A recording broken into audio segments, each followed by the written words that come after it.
So I'm going to talk about in organic systems. I do a lot of, pretty much all of my programming is in cover crops.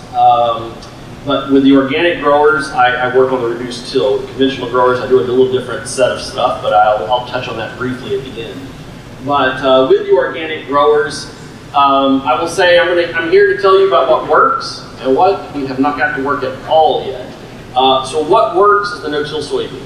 That is the one where, hands down, we can reliably beat the clean tillage system that we're generally been using in organic soybean production. So when we look at the no-till soybean production, there's a couple of reasons I think that it does work so well. And I'll just give you a little background on how we were able to do this there. And please, if you interrupt with any questions, I know we're going to have questions at the end for all three of us, but if I say something outlandish here, just pop up your hand and feel free to ask a question. Now, when we say no-till and organic, though, we are not talking about long-term no-till. That we can do something, but they have not come up with the organic glyphosate yet.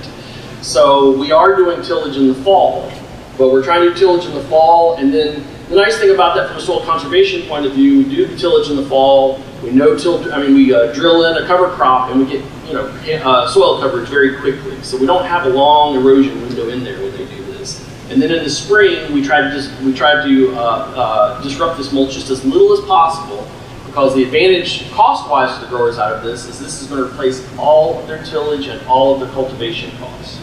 So actually, when I work with the growers, I keep telling them, you got to stop calling this a cover crop, because in our area, cover crop is the thing you sort of stick into the ground at the last minute. You're not doing anything else, and it's not something to pay any attention to.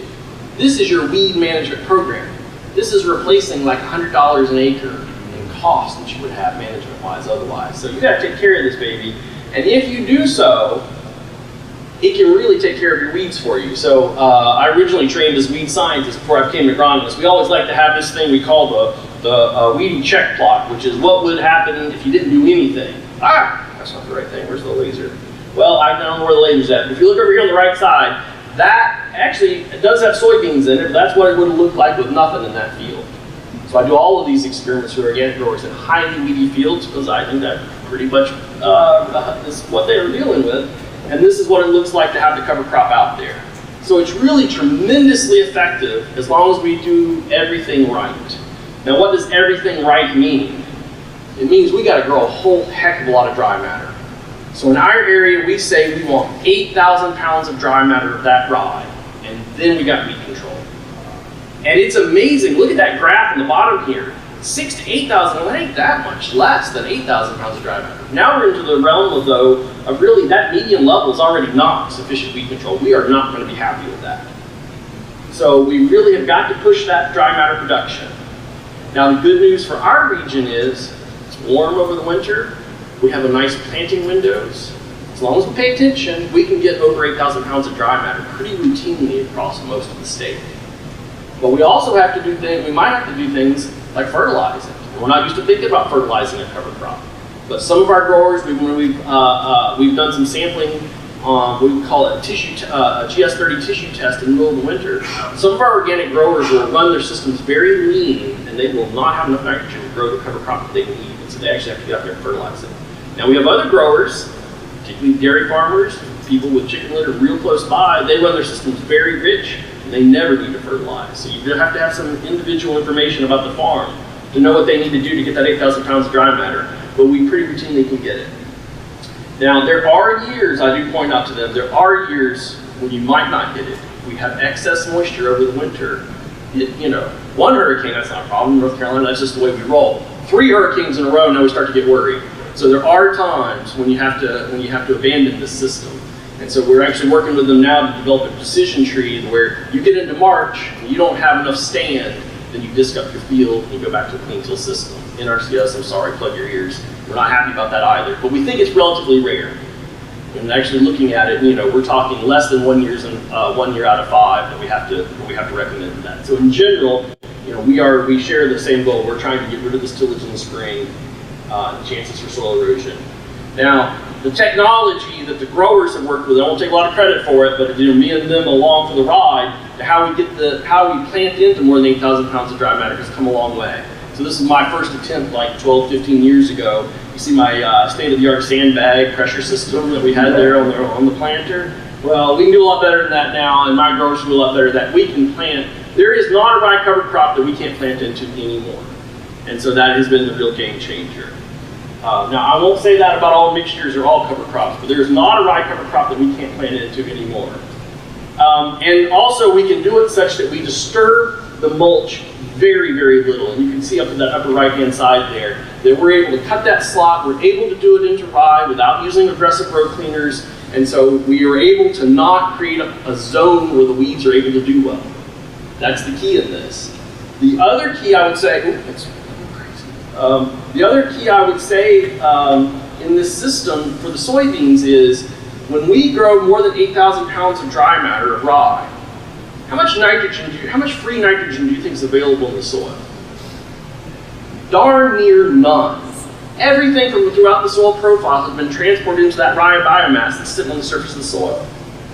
Furthermore, I have a grad student who very painstakingly through years of his life documented that we're actually transporting, so the additional any nitrogen that's breaking down in the soil is being transported to help by the fungal hyphae are being transported into the surface layers to then further break down that. Anyway, we got no nitrogen. We're 2-3 parts per million nitrogen in the soil for like the first 2 months of the system. So when we do have pigweed escapes, they starve to death. Actually, the soybeans will starve to death. If you look at the soybeans in our system, actually go back and take a look at this, they don't look quite right. That soybean, if I had a little no-till, no-till soybean, they always look a little peaked for the first 6 weeks because they're starving to death of nitrogen too. But then what happens after 6 weeks? Nodules come online, they got their own nitrogen, they're bringing it to the game, the pigweed isn't bringing anything to the game. And so we really have a system that I think is just amazing from the weed control point of view. Yes, sir? Do you see other tie-ups like P&K? We have not looked at that. Yeah, no, it's a great question. I mean, you do not, with P&K, of course, we are putting a lot of phosphorus and potassium into there. The system of then further immobilizing it does not occur with those elements. So the further immobilization by the microbial community as they start to break it down is really happening on the nitrogen front. Because that's what's in short supply. When you have a carbon thing, we've got like a ratio of 80-to-1 for carbon to nitrogen. And so we're really immobilizing nitrogen for many, many weeks after this. And so it makes an important weed competition outcome. Okay, so I say all this because then we're going to draw a parallel here. One other thing that when we started working with this, and I still recommend growers have these, a lot of them already have them anyway, is that if you were sort of hugging that 8,000 pounds of dry matter, we still can cultivate in this system. This is something a lot of growers aren't aware of, but it is in fact very possible to cultivate in this system still. So if you're out there on 30 inches, you can do it. Now lo and behold, it's not very often that you need to do it. And so, you might be better off with a 15-inch row spacing, but it is a possibility growers can think about there. And we're able to, in our soil, most of our soil types, cultivate as long as we have some moisture in the ground through these incredibly thick residues. One of our field days, we actually had the farmer windrow a bunch of wheat chaff. And so we had a big windrow of wheat, and then we ran this cultivator underneath the windrow just to show, yeah, this cultivator will go through darn near anything. So if you guys, I don't know how many of them are up here, Suckup used to make one of these. They're all over our state because tobacco growers use them. KMC now makes these high residue cultivators, and we're able to cultivate in this high residue system to clean up things. Now they don't always work. This is when you're having a great day with it, and you're able to barely disrupt the soil, the mulch. That happens a fair bit. There are bad days with it. We can still always cultivate, but we might disturb the residue more than we would like. So then, corn. Corn has problems in our area, so we do not yet recommend that we try the no-till organic corn. That doesn't mean we have stopped trying, but we got a lot of problems. And what are the problems? First of all, what should the cover crop be with the corn? We talked about how important the straight rye was with the soybeans. And we want just straight rye. We don't want these complicated mixes. I guess if you throw in Nebraska, probably not a big deal. We certainly don't want to throw a legume in there, because again, that's part of our weed control. We don't want the nitrogen. But what about with the corn if we went in with a straight grass? Now we got this nitrogen mobilization effect working against us. In theory, you could do it, but you'd have to go out there and put down extra fertility to make sure you had enough for your crop. So the growers have been reluctant to do that. When you say extra fertility instead of twice, how much do you? Well, it's great with a high residue system. The only thing we have now in grain crop systems, we could top dress with a manure, either poultry litter in our area or dairy manure, and we would not have to incorporate because it's a grain crop.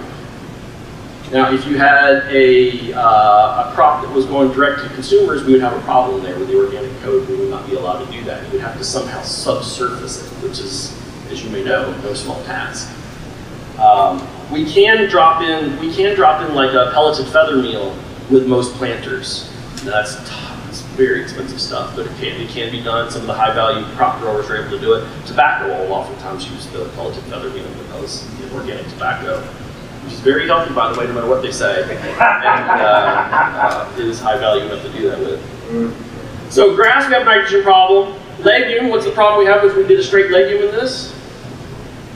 We can't grow 8,000 pounds of dry matter of any of the legumes reliably. We'll occasionally get over it, but they actually break down a little faster, so 8,000 pounds probably ain't enough anyhow.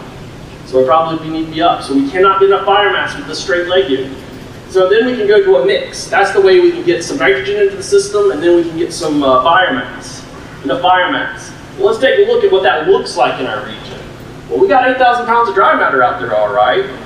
We've got 18, 20,000 pounds of dry matter at some times. So biomass is plenty, maybe too plenty is the problem we have.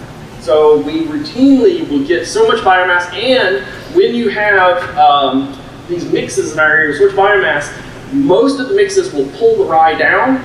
And so now, as opposed to the soybean system where we roll it down and we have it all neatly lined up and our coulters are able to slide right through, now we got it all laying down hodgepodge and we got to cut it. It is too much stuff to cut reliably. So the only way we were able to get reliable seed-to-soil contact is to use our row cleaners, and use them very aggressively. Awesome way to plant weeds right near your crop where you really want them. Right? This is actually, this may not look like it's that bad, but that turns to this real quick. So this is where we get stuck in, is we end up with weeds exactly where we don't want them because we're using the row cleaners. What do you do? Now, you may chime in, Jeff, later here, but I may not believe you. But this is the this is the problem we routinely have with the system. We don't have anybody doing the corn system reliably other than the silage corn because of these very issues. Now, we will occasionally get lucky. I'm showing you the worst case scenario. Every once in a while, for no reason, we'll get to a station and I'll slide in. I won't have to use my trash cleaners much, and I'll have a perfect crop. So then that one perfect crop, you're like, oh my God, this works. And then you disaster, disaster, disaster. Oh my God, it worked again. But that is not reliable enough, right? We can't farm this way. Like, oh my God, it works every once in a while is a really terrible bumper sticker for a farming system. So the one idea, now I'm sorry to y'all, you're from Indiana, I get all the I-states confused. Last year, a farmer from one of these I-states called me. We talked for like 2 hours on the phone, and he had an idea. And by golly, it was an interesting idea, and we tried it out this last year. So I'm giving you no directions, and I'm sorry, the slide is so terrible. But he said, all right, I hear you, and I agree with you about all these intermixed problems and all these things you're saying. He's like, but what if we could get legume biomass just great? I mean, double what you got right now. I was like, now we'd be talking. I can plant into a straight monoculture. Legumes are not that tough to plant into. I could do it. We'd double my legume biomass. How do we do that? He's like, well, let's make a roller that rolls from row middle to row middle, all the biomass on top of the crop row. And so this is what we're trying out right now. That's what we're doing. Now, we don't have that roller yet. So my roller this year was a bunch of undergrads with their feet stomping and stomping and stomping in little patterns. Well, what we did with this field of crimson clover is we planted the crimson clover while it was standing.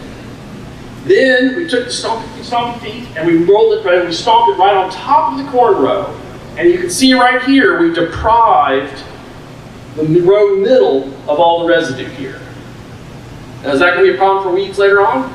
You betcha. But I got a device that can clean that up. We looked at that high residue cultivator earlier on. So that I can clean up. As long as I can keep my near rows clean of weeds, we should be good to go. So we did try it out one location just this last year. It was the prettiest corn we've ever grown in this system. So, you know, hope springs eternal. But I would highlight for everybody that from the organic context again, this is all really the organic context. Corn is always going to be harder. And one of the beauties of the soybean system is, again, the nitrogen tie-up issue. It's also that in our area, we're planting 150,000 to 200,000 plants per acre. Of a plant, if you've ever seen a soybean plant and you plant them far apart, it becomes like a shrub.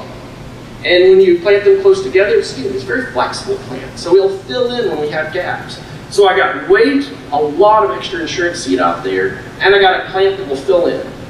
With corn in our area, we're putting out about 30,000 on average across the state. There's only 30,000 plants out there in the first place. How good a job does corn do filling in when I got a gap? It's a tough system. It's a tough system, so it's innately harder. It's not that we're ready to abandon hope, but I'm just saying it's an innately harder system. So for our area, we want to start with the soybean, and for the dedicated to work towards it. Now again, I do have a couple dairy farmers who are very happy with their no-till corn in this system, but the silage corn people have a little more flexibility in what they consider acceptable. So I think that's one of the things that's been helping them succeed. All right, I think I'm about out of time here. I'll just mention in passing then for the end if we have any questions. The other area that we do a lot of high residue no-till in our state, and not necessarily organic, but is cotton. So, and again, the cotton has been very successful. So that might look like a stand problem of real significance to you. Cotton is even more flexible than a soybean plant. Those things will become miniature trees, and so you can actually get away with a lot of problems in cotton and have an excellent yield. And our newest area of research across both conventional and organic is the soil moisture impacts. And other people have talked about that. But in our area, this is the key that I think makes the high residue cover crop no-till system work in both organic and conventional, is that in our area, by the time you get to June, there is no more drizzling in the southeast. In June, it's either hot and dry or wrath of God rainfall on your fields.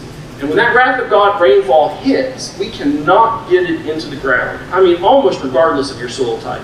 Most of our sands still have enough clay to silt over really bad and to seal. And so having that high residue out there really allows a much higher infiltration rate, and that's a lot of what we're working on nowadays. So, all right, I'm out of time. Thank you very much.